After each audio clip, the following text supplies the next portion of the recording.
दोस्तों 26 नवंबर 1930 को कनाडा के the meridian daily journal newspaper के फ्रंट पेज पर एक खबर पब्लिक होती है जिसका टाइटल था विलेज ऑफ द डेड।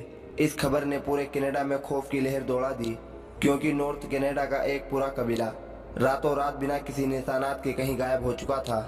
दोस्तों स्वागत है फिर एक बार द गिरोथ की नई वीडियो में। नॉर्थ कनाडा के दूर दराज इलाके में मौजूद यह एंजनीकोनी लेक जिसके किनारे पर एक छोटी सी बस्ती में एस्किमो नामी ट्राइब रहता था जिसमें करीब 100 से 150 लोग रहते थे जो इस लेक से मछलियां पकड़कर अपना गुजारा करते थे। यह नॉर्थ कनाडा का वो एरिया है जहां हजारों नहीं बल्कि लाखों स्क्वायर किलोमीटर के एरिया पर सिर्फ चंद हजार लोग ही बसते हैं और इसकी वजह यहाँ का सख्त तरीन मौसम है। एंजनीकोनी लेक में मछलियों के अलावा आसपास के एरियो में दूसरे जानवरों का शिकार भी होता है और इसके लिए कई शिकारी यहाँ आते रहते हैं। यह नवंबर 1930 का एक ठंडा तरीन दिन था जो लेविल नामी एक शिकारी इस इलाके में शिकार के लिए आया। शिकार करने में वह इस कदर बिजी हो गया कि उसे पता ही नहीं चला कि कब अंधेरा हो गया। उसके जहन में एक आइडिया था कि वह पहले की तरह एंजनीकोनी लेक के किनारे एस्किमो नामी कबीले में जाकर रात गुजार लेगा। इस कबीले के लोग बाहर से आए लोगों की मदद करने के लिए मशहूर थे, लिहाजा जो लेवल ने अपना सामान बांधा और एस्किमो कबीले की तरफ अपने कदम बढ़ाने लगा। यह एक चांदनी रात थी लेकिन दूर दूर तक बिल्कुल खामोशी छाई हुई थी। ना ही कोई शख्स नजर आ रहा था और ना ही किसी की आवाज।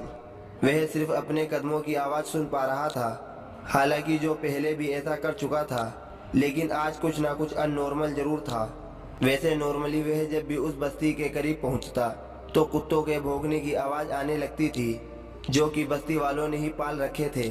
लेकिन आज के दिन बस्ती के करीब पहुंचने पर भी सिर्फ वीरानी और सन्नाटा था। यह सब महसूस करते हुए जो ने अपने कदमों की रफ्तार को बढ़ा दिया। उसको लग रहा था कि शायद गांव वाले सो रहे हैं या फिर कहीं गए हुए हैं। अब दूर से ही वह बस्ती के खेमों को देख पा रहा था जिनमें से धुआं उठता हुआ भी दिखाई दे रहा था, लेकिन करीब पहुंचने पर भी उसको किसी की आवाज सुनाई नहीं दी। फाइनली जब जो लेविल बस्ती में दाखिल हुआ तो वह यह देखकर हैरान रह गया कि यहाँ पर ना कोई इंसान है और ना ही कोई जानवर। पर जो के लिए हैरानी की बात तो यह थी कि कुछ घरों के ऊपर से धुआं उठता हुआ दिखाई दे रहा था कि जैसे इनके अंदर कोई मौजूद हो। वह एक खेमे में गया लेकिन वहाँ भी कोई मौजूद नहीं था और ऐसा ही हाल सारे खेमों का था। शायद जो ये सारा मंजर देखा अनदेखा करके वहाँ से चला जाता, लेकिन एक चीज ऐसी थी जिसने जो को और ज्यादा परेशानी में डाल दिया। कुछ घरों में खाना पकाने वाले बर्तन चूल्हे के ऊपर मौजूद थे लेकिन उनमें खाना जल चुका था, यानी किसी ने रात के लिए खाना बनाने के लिए तो रखा था मगर वह खा ना सके। यहाँ तक कि बस्ती की औरतें जो कपड़े सिलाई कर रही थी वह कपड़े भी वहाँ मौजूद थे और सुई में धागा भी डाला हुआ था। ऐसा मालूम हो रहा था कि शायद बस्ती के लोग अचानक यहाँ से चले गए, पर आखिर गए कहाँ। जो लेवल ने पूरी बस्ती की तलाशी लेना शुरू कर दी। उसने देखा कि जो कुत्ते कबीले वालों ने पाल रखे थे उनके गले में रस्सी बंधी पड़ी थी, लेकिन कुत्ते भूख से मर चुके थे। हालांकि कुत्तों के सामने खाना भी मौजूद था पर उनको खाना देने वाला कोई इंसान मौजूद नहीं था। एक जगह पर उसको कब्र खुदी हुई दिखाई दी। उस कब्र को देखकर ऐसा मालूम हो रहा था कि इसको खोदे हुए ज्यादा टाइम नहीं हुआ होगा। यह सब देखते हुए जो लेवल की परेशानी और बढ़ चुकी थी। वह रात के वक्त अकेला यह सारा मंजर देखकर घबरा चुका था। यहाँ के लोग जब भी कहीं जाते हैं तो अपने साथ अपने कुत्तों को जरूर रखते हैं, लेकिन यह सब देखकर ऐसा मालूम हो रहा था कि शायद यहाँ कुछ अजीब हुआ है। कोई ऐसी घटना हुई है जिसने लोगों को अचानक से कहीं जाने पर मजबूर कर दिया। इतना मजबूर कि वह अपने कुत्ते भी छोड़ गए, कपड़े, खाना और जलती हुई आग को भी बुझा ना सके।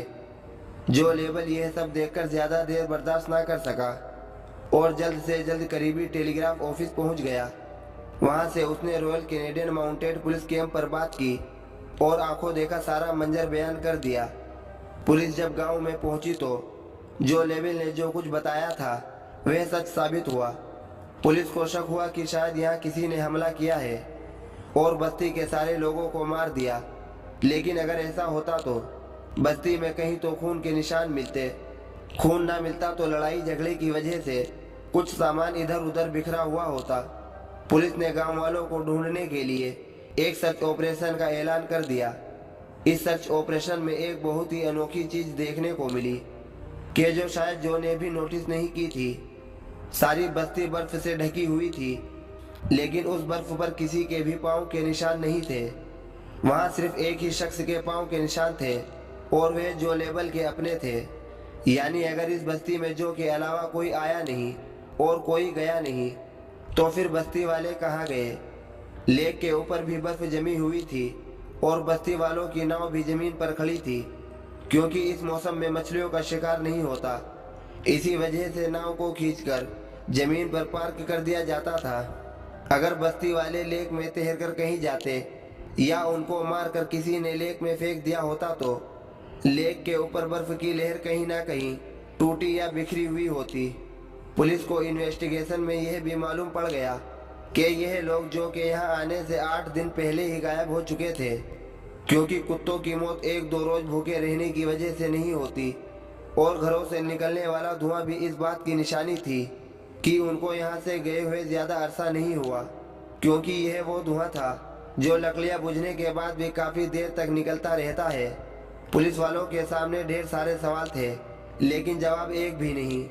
कई महीनों के सर्च ऑपरेशन के बाद पुलिस ने आखिरकार इस केस को अनसोल्ड का ठप्पा लगाकर हमेशा के लिए बंद कर दिया और वक्त के साथ साथ लोग भी इसको भूल गए।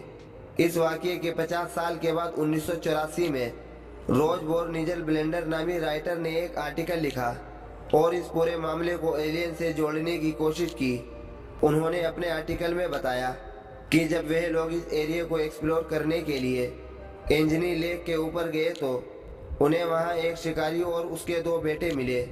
उन्होंने बताया कि अक्सर उन्होंने झील के ऊपर उड़ते हुए कुछ ऑब्जेक्ट देखे हैं जिनकी शेप अलग अलग होती है, और वह उसी बस्ती की तरफ उड़ रहे थे जहां एस्किमो ट्राइब रहता था।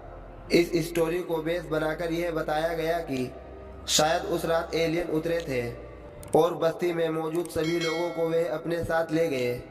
एलियन की मौजूदगी और उनके हमले का इन दोनों राइटर के पास कोई ठोस सबूत नहीं था, इसीलिए ज्यादातर लोगों ने इस बात पर यकीन नहीं किया और इस थ्योरी को रिजेक्ट कर दिया।